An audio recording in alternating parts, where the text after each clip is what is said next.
আমি একজন সাধারণ মানুষ হিসেবে আমি বিয়ে করেছি এবং আই এম ভেরি হ্যাপি।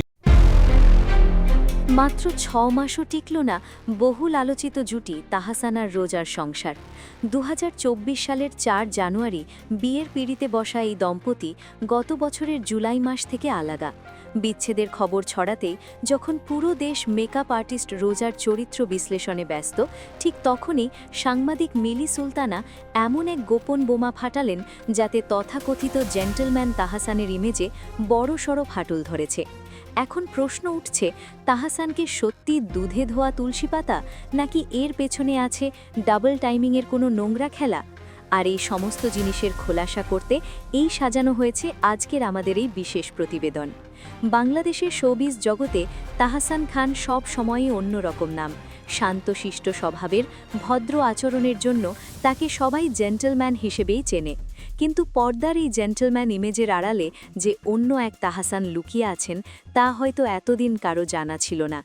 সম্প্রতি তাহসান ও তার দ্বিতীয় স্ত্রী রোজা আহমেদের বিচ্ছেদের খবর প্রকাশ্যে আসার পর থেকেই সোশ্যাল মিডিয়ায় শুরু হয়েছে তুমুল ঝড়।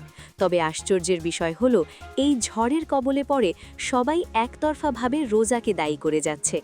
বিচ্ছেদের কারণ হিসেবে আঙুল তোলা হচ্ছে রোজার অতীত এবং তার পারিবারিক পরিচয়ের দিকে। কিন্তু মুদ্রার অন্য পিঠও থাকে। কেউ উল্টে দেখেছেন, সেখানে হয়তো লুকিয়ে আছে এক ভয়ঙ্কর সত্য, যা শুনলে আপনার চোখ কপালে উঠতে বাধ্য। বিচ্ছেদের খবর ছড়িয়ে পড়ার পর থেকেই সোশ্যাল মিডিয়ার বিভিন্ন গ্রুপে আর পেজে রোজাকে নিয়ে চলছে কুরুচিকর ট্রল আর সমালোচনা। নেটিজেনদের একাংশ রোজার পোশাক আশাক আর লাইফস্টাইল নিয়ে প্রশ্ন তুলছেন। তাদের দাবি, রোজার মতো একজন তথাকথিত উচ্ছৃঙ্খল মেয়ে তাহসানের মতো হাই প্রোফাইল ব্যক্তিত্বের সাথে মানানসই নয়। রোজার ছোট পোশাক পরা বা তার ভাত খাওয়ার ভিডিও নিয়ে মানুষ হাসাহাসি করছে, কিন্তু রোজার প্রতি মানুষের এই ঘৃণার আসল উৎস তার বাবার পরিচয়।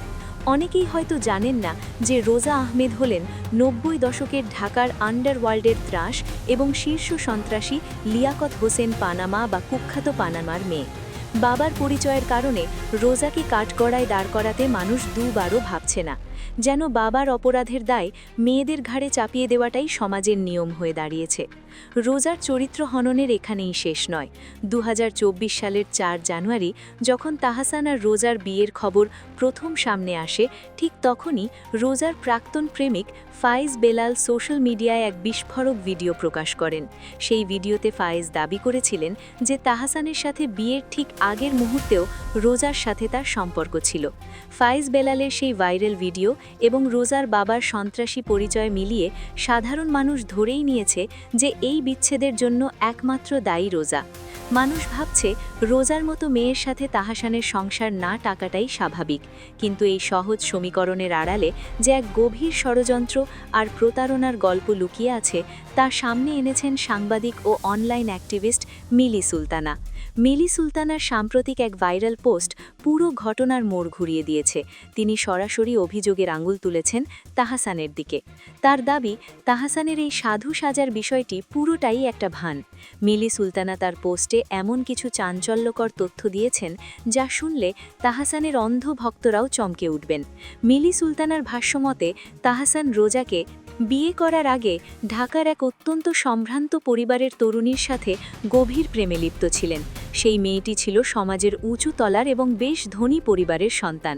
তাহসানের প্রেমে অন্ধ হয়ে মেয়েটি নিজের সব কিছু উজাড় করে দিয়েছিলেন, কিন্তু তাহসান সেই মেয়েটির সাথে যা করেছেন তাকে স্রেফ প্রতারণা ছাড়া আর কিছুই বলা যায় না।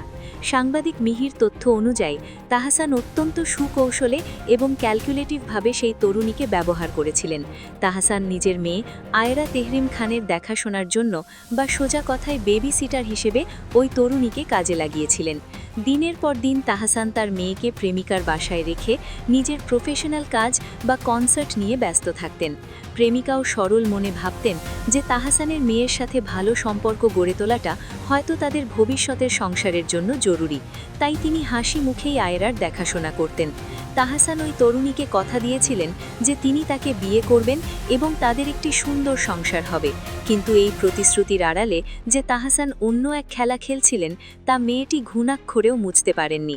ঘটনার আসল রূপ বেরিয়ে আসে যখন ওই তরুণী তাহসানের পৃথক মোবাইলে কিছু আপত্তিকর মেসেজ দেখে ফেলেন। দীর্ঘদিন ধরেই তিনি লক্ষ্য করছিলেন যে তাহসানের ফোনে বিভিন্ন মেয়েদের আনাগোনা এবং অনাকাঙ্ক্ষিত মেসেজ আসছে। একদিন কৌতূহলবশত তিনি তাহসানকে এ বিষয়ে প্রশ্ন করেন এবং ফোন চেক করতে চান। আর ঠিক তখনই জেন্টলম্যান তাহসানের মুখোশ খসে পড়ে। নিজের দোষ ঢাকার জন্য তিনি উল্টো মেয়েটির ওপর চড়াও হন। কেন তার ফোন চেক করা হলো, এই অজুহাতে তিনি তুলকালাম কাণ্ড বাঁধিয়ে দেন। নিজের আলুর দোষ বা চারিত্রিক ত্রুটি ঢাকার জন্য তিনি মেয়েটিকে মানসিকভাবে হেনস্থা করতে শুরু করেন। আর এর কিছুদিন পরেই সবাইকে অবাক করে দিয়ে তাহসান হুট করে রোজ আহমেদকে বিয়ে করে ফেলেন। তাহসানের এই দ্বিমুখী আচরণে সেই সম্ভ্রান্ত পরিবারের তরুণীটি বুক চূর্ণ বিচূর্ণ হয়ে গিয়েছিল। তিনি স্বপ্নেও ভাবেননি যে তাহসানের মতো একজন মানুষ তাকে এভাবে ধোঁকা দিয়ে অন্য কাউকে বিয়ে করতে পারেন। মিলি সুলতানা এই দাবি যদি সত্যি হয়, তবে এটা স্পষ্ট যে তাহসান যাকে বিয়ে করেছিলেন কোনো গভীর ভালোবাসা থেকে নয়, বরং নিজের আগের অপকর্ম ঢাকতে বা অন্য কোনো ক্যালকুলেটিভ লাভের আশায়। আর এই ডাবল টাইমিং খেলার খোলে হয়তো আজকের এই বিচ্ছেদ। সংসার শুরু হতে না হতেই মাত্র 6 মাসের মাথায়, অর্থাৎ গত জুলাই মাসেই তাদের আলাদা হয়ে যাওয়া প্রমাণ করে যে এই সম্পর্কের ভিত্তি কতটা নড়বড়ে ছিল। এখন প্রশ্ন হলো, তাহসানের এই ডাবল টাইমিং বা দ্বিমুখী আচরণের শিকার কি শুধু রোজই হলেন, নাকি এটি তাহসানের পুরনো অভ্যেস? ইতিহাস ঘাটলে দেখা যায় তাহসানের প্রথম স্ত্রী রাফিয়াত রশিদ মিথিলার সাথে বিচ্ছেদের সময়ও ঠিক একই চিত্র দেখা গিয়েছিল। 2017 সালে যখন দীর্ঘ 11 বছরের সংসারের পর তাহসান ও মিথিলার বিচ্ছেদ হয়, তখন পুরো জাতি একযোগে মিথিলাকে ধুয়ে দিয়েছিল। মিথিলাকে বিশ্বাসঘাতক এবং খারাপ নারী হিসেবে চিহ্নিত করতে মানুষ বিন্দুমাত্র দেরি করেনি। কিন্তু আসল সত্যটা কি কেউ জানার চেষ্টা করছে? মিথিলা নিজেই 6 বা 7 মাস আগের এক সাক্ষাৎকারে স্পষ্ট বলেছিলেন যে তিনি সংসার টেকাতে আপ্রাণ চেষ্টা করেছিলেন, কিন্তু তা হয়নি। সেই সংসার আর কন্টিনিউ করতে চাননি, অথচ পাবলিক সেন্টিমেন্ট বা তাহসানের পিআর গেম এমনভাবে সাজানো ছিল যে দিন শেষে মিথিলাকে ভিলেন হতে হয়েছে। বারবার একই ঘটনার পুনরাবৃত্তি কি আমাদের চোখে আঙুল দিয়ে দেখিয়ে দিচ্ছে না? মিথিলা থেকে রোজ, অর্থাৎ গল্পের নায়িকা পাল্টাচ্ছে, কিন্তু ভিলেন হিসেবে নারীরাই বারবার কাঠগড়ায় দাঁড়াচ্ছে। আর অন্যদিকে তাহসান সব সময় নিজেকে নির্দোষ এবং ভিকটিম হিসেবে উপস্থাপন করে, জেন্টলম্যানের তকমা গায়ে মেখে ঘুরে বেড়াচ্ছেন। রোজের ক্ষেত্রেও ঠিক তাই হচ্ছে। রোজের বাবা গিয়েছিলেন বা রোজ কি পোশাক পরেন সেটা নিয়ে মানুষ যতটা সোচ্চার, তাহসানের প্রতারণা বা নারীদের ব্যবহার করার মানসিকতা নিয়ে কেউ ততটা কথা বলছে না। তাহসান নিজেকে ধার্মিক সাজিয়ে মুখে দাড়ি রেখে এবং পাঞ্জাবি পরে ইমেজ তৈরি করেছেন। তার আড়ালে কি তবে একজন চতুর ও সুবিধাবাদী মানুষ বাস করে? মিলি সুলতানার অভিযোগ অনুযায়ী তাহসান জানেন যে ধার্মিকের বেশ ধরলে এদেশের মানুষের সমর্থন পাওয়া খুব সহজ, আর সেই সুযোগটাই তিনি বারবার নিচ্ছেন।